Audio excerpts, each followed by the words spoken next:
Tonight, we are setting sail on the most luxurious disaster in human history. Life as one of the filthy rich aboard the Titanic. Not the Leonardo DiCaprio version. I mean the real thing. A floating palace stuffed with millionaires, marble staircases, and an almost religious confidence that nothing could possibly go. Tonight, you are rich, filthy, obscene, more money than sense, rich, the kind of rich where someone else butters your toast, draws your bath, and gently informs you what day it is. You step onto the dock at Southampton and look up and up, and then a little more up, because the Titanic does not so much sit in the water as loom over the city like a building that got bored of being on land. She is nearly 900 feet of riveted steel, 11 stories tall, longer than any moving object humans have ever built. Smoke curls from four enormous funnels, though one of them is purely decorative, added because three funnels apparently did not look rich enough. Porters in crisp uniforms whisk your luggage away before you finish deciding whether you wanted them to. Inside, the scale stops being impressive and becomes faintly absurd. Corridors run longer than some streets you have lived on. There are electric elevators lifting you between decks with a gentle hum, because walking upstairs is apparently a hardship the wealthy should be spared. There are public rooms grander than the finest hotels on land, and there is the constant soft thrum of the engines somewhere far below. The Titanic is not really a ship. She is a statement, a floating argument that money has finally defeated distance, danger, and discomfort all at once.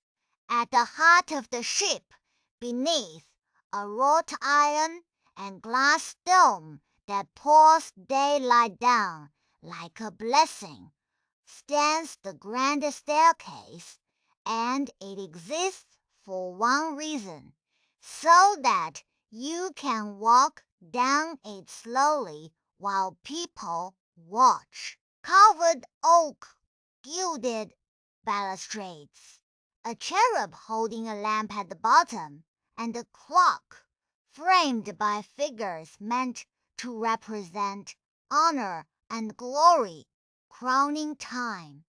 Descending it correctly is an art form.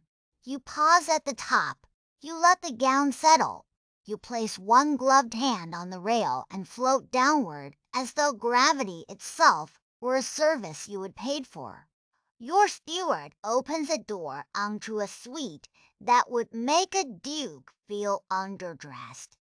There are multiple rooms on a boat, mahogany paneling, a marble washstand, electric heating, and a private promenade deck where you can stroll looking wistful at the sea without a single peasant in sight.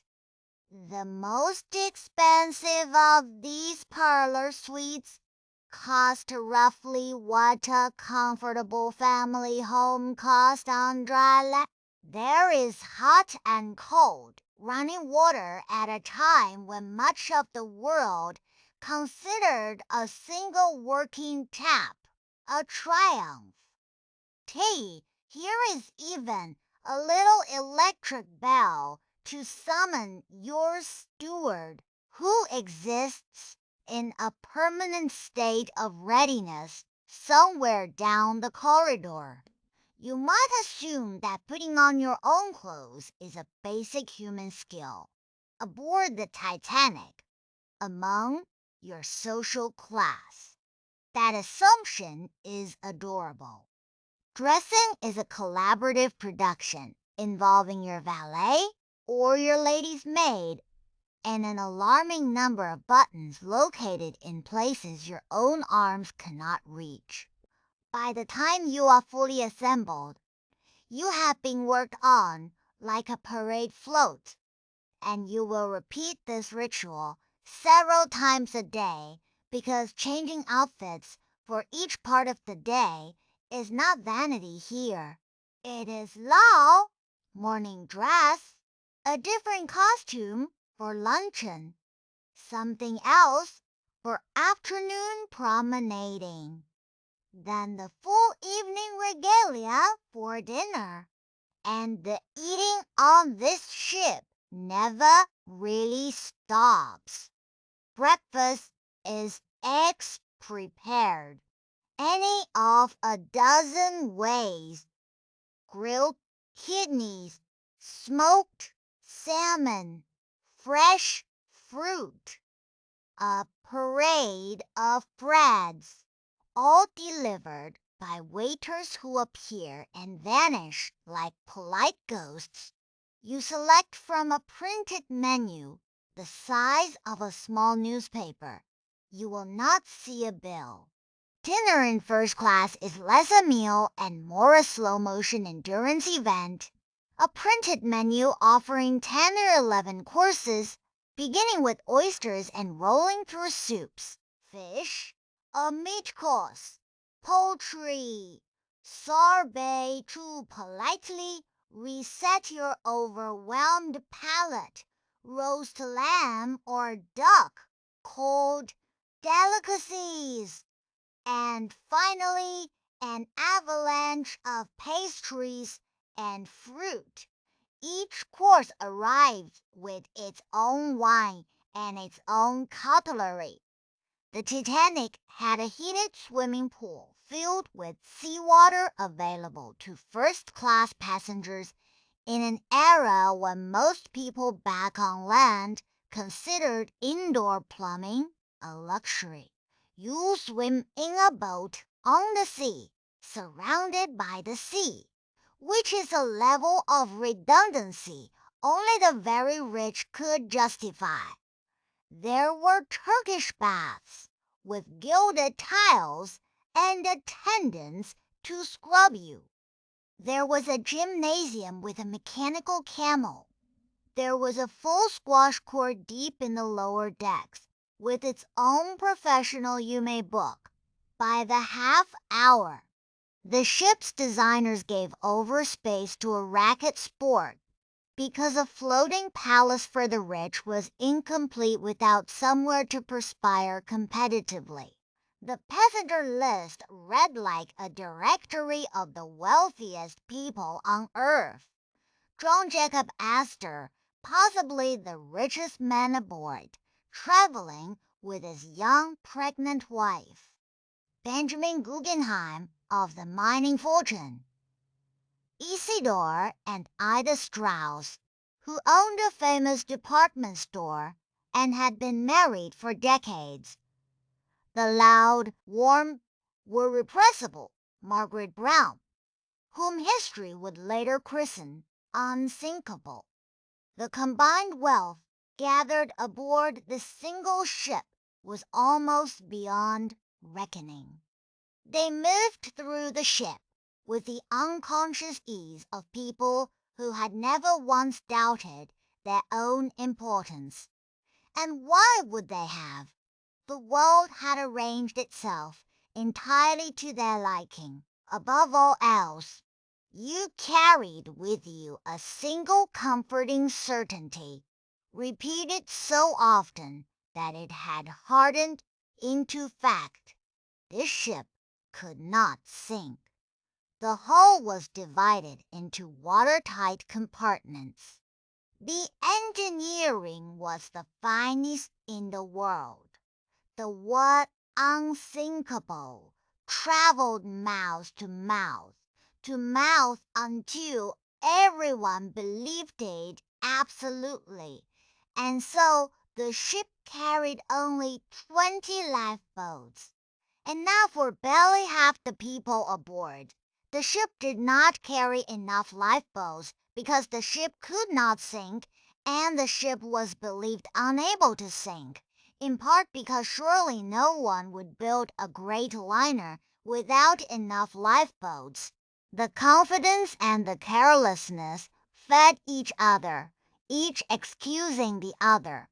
Late on the night of the 14th of April, in water that had turned bitterly, unnaturally cold, a lookout saw it too late, a dark mass rising directly ahead.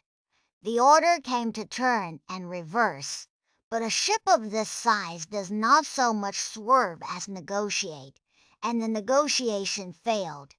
There was no great crash, no violent jolt. Most first-class passengers felt only a faint shudder, a grinding tremble that barely interrupted the card games. But beneath the waterline, the iceberg had opened a long fatal wound along the hull, and the watertight compartments that were meant to save the ship would now one by one simply fill and overflow.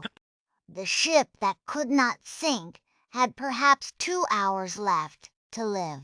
The order went out. Women and children first into the lifeboats, but there were nowhere near enough boats. First-class women reached the boats in great numbers. Far below, behind the gates that had kept the classes apart all voyage, hundreds in third class struggled to even find their way up. Some of the great men chose to stay behind.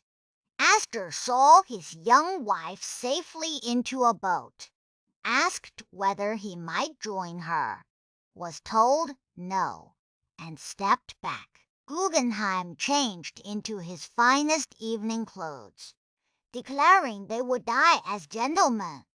Ida Strauss refused her place to remain beside her husband of decades. They were last seen together, and they were not parted. When the great ship finally slipped beneath the surface in the small hours of the 15th of April, the cold mathematics of the night revealed itself among first-class women. Almost all survived in third class. The losses were staggering. Wealth had bought marble staircases, mechanical camels, and an ocean served back warmed and tiled. And on that final night, it had bought a meaningfully better chance of seeing morning, though not for everyone. So tonight, as you settle into your own ordinary bed in a warm and ordinary room that no servant prepared, perhaps spare a quiet thought for that strange floating palace and for the gilded, doomed, entirely human people who sailed in her. Proof that no fortune ever built has quite managed to buy its way past the sea. The cold or the simple, sheer the fragility of being a person, however softly the bed, however fine the gown, however unthinkable